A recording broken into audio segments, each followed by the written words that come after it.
கர்த்தருடைய பரிசுத்தமான நாமம் மகிமைப்படுவதாக. ஆசீர்வாதமான ஒரு நல்ல காலவேளை பாளையங்கோட்டை இந்திய தேவ சபையிலிருந்து காலை மன்னாவை உங்களுக்கு வழங்குவதில் மிகுந்த சந்தோஷம். கிருபையாய் கர்த்தர் தந்த நாளுக்காக கர்த்தருக்கு நன்றி சொல்லுவோம். இந்த நாளில் தியான பகுதி 2 சாமுவேல் 24ஆம் அதிகாரம். தாவீதின் வாழ்க்கையில் ஏற்பட்ட மிகப்பெரிய ஒரு சறுக்கலும் அவன் அகப்பட்டு கொண்ட ஒரு பெரிய தீமையை இந்த அதிகாரம் விவரிக்கிறது. இந்த அதிகாரம் நமக்கு ஒரு எச்சரிப்பு மணியை கொடுக்கிறது.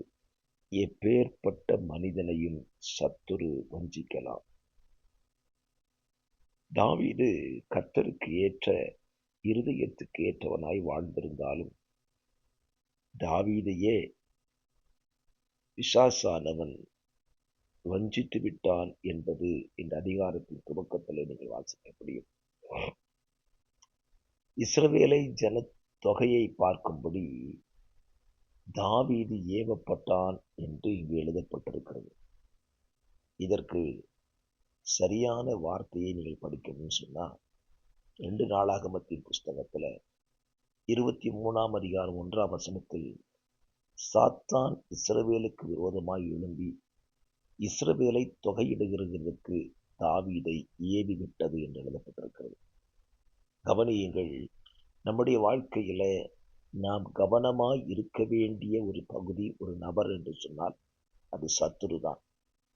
சத்துருவினிடத்தில் நாம் கவனமாய் இல்லை என்றால் அவன் நம்மை வஞ்சிக்க கூடும். நம்முடைய வாழ்க்கையில 2 காரியத்தை உன்னிப்பா கவனிக்கணும். ஒன்று, சத்துருவை குறித்த கவனம் தேவை. இன்னொன்று, தேவனை குறித்த சரியான அறிவும் நமக்கு தேவை. இந்த 2ல எது குறைஞ்சாலும் பிரச்சனை தான். தாவீதை சாத்தான் ஏவினான். அதன் விளைவு என்ன? இஸ்ரவேலிலே 70,000 பேர் இறந்து போனார்கள். இந்த 70,000 பேரின் மரணத்துக்கு காரணம் யார்? தாவீது. ஏன் தாவீது இந்த தவறை செய்தார்? சத்துருவினுடைய ஒரு ஆசை, இஸ்ரவேல் ஜனங்கள் பலுகி பெருகக்கூடாது. இது ஆதி காலம் முதலே சத்துருவுக்கு இருந்த ஒரு ஆசை. நீங்கள் யாத்திராக புத்தகத்தை 1ஆம் அதிகாரத்தை வாசிச்சீங்கன்னா, இஸ்ரவேல் ஜனங்கள் பெருகுவதை பார்வோன் விரும்பவில்லை.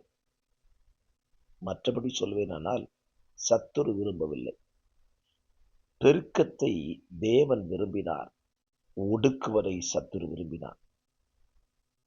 அங்கே அவர்களை ஒடுக்க பார்த்தால் அவர்கள் பலுகி பெருகினார்கள். அவர்களை ஒடுக்க முடியவில்லை. ஆகவே இஸ்ரவேல் ஜனங்களை அழிக்கிற திட்டத்தை சாத்தான் இஸ்ரவேலரை அழிக்கும்படி தேவனையே அவர்களுக்கு எதிராக திரும்ப வைத்து விட்டார்.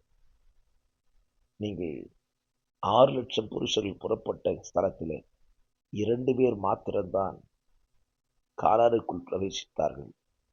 மற்றபடி 5,99,998 பேரையும் வனாந்தரத்தில் மடிய வைத்தது சத்துரு. தேவன்தான் அவர்களை அழித்தார். ஆனால் சத்துரு அவர்களை அதற்கு விரோதமாகவே நடக்க வைத்து விட்டான். ஆண்டவருக்கு விரோதமாக முறுமுறுக்க வைத்தான், எதிர்த்து பேச வைத்தான். தேவனிடத்தில் ஸ்தோத்திரம் தவறாக தேவனுக்கு பிரமாணத்துக்கு விரோதமாய் நடந்தார்கள். தேவன் தம்முடைய கோபத்தில் அவர்களை அழித்து போட்டார். இப்படி சத்துருவினுடைய திட்டத்திற்கு ஜனங்கள் இடம் கொடுத்தார்கள். இங்கே தாவீது இடம் கொடுக்கிறான். தேவன்தான் ஜனங்களை அழிக்கிறார். யாராலே? தாவீதாலே. ஒரு காரியத்தை இந்த வசனத்தில் புரிந்து கொள்ளுங்கள்.